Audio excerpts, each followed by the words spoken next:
भुसावळ नगर परिषदेच्या छत्रपती शिवाजी महाराज सभागृहात आज पार पडलेल्या सर्वसाधारण सभेत अनेक महत्त्वाचे विषय मंजूर झाले असले तरी काही विषयांवरून तीव्र चर्चा आणि वाद पाहायला मिळाला।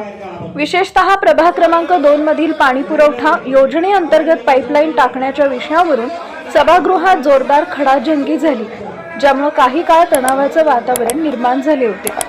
सभेदरम्यान भाजपचे गट नेते युवराज लोणारी यांनी प्रभाग क्रमांक 2 साठी तब्बल 42 स्वतंत्र विषय मंजुरीसाठी मांडल्याने भाजप नगरसेवकांनी नाराजी व्यक्त केली।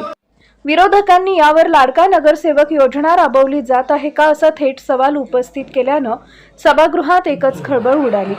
या मुद्द्यावर प्रभाग क्रमांक 2 चे नगरसेवक सचिन पाटील यांनी युवराज लोणारी यांच्यावर जोरदार टीका केली। लोणारींच्या कार्यपद्धतीवर प्रश्नचिन्ह उपस्थित करत त्यांनी विषयांच्या गरजेबाबत आक्षेप घेतला। दोन्ही नगरसेवकांमध्ये झालेल्या तीव्र शाब्दिक चकमकीमुळे सभागृहात वातावरण तापल्याने दोन्ही गट आमने-सामने आल्याचे दिसून आले। दरम्यान उर्वरित विषयांच्या मंजुरी संदर्भात भाजपच्या नगरसेवकांनी मुख्याधिकारी यांना लेखी पत्र सादर केले होते। या पत्राद्वारे काही विषयांना मंजुरी देण्याबाबत तसेच काही विषय नामंजूर करण्याबाबत आपली भूमिका स्पष्ट करण्यात आली होती।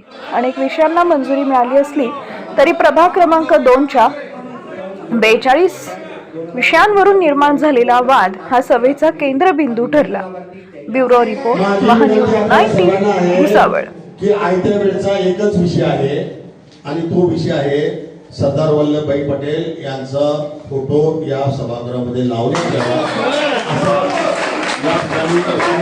प्रस्ताव आहे, तो मंजूर करण्यात यावा। धन्यवाद। त्याला माझं अनुमोदन राहील। सरदार वल्लभभाई पटेलांचा पुतळा फोटो लागला पाहिजे।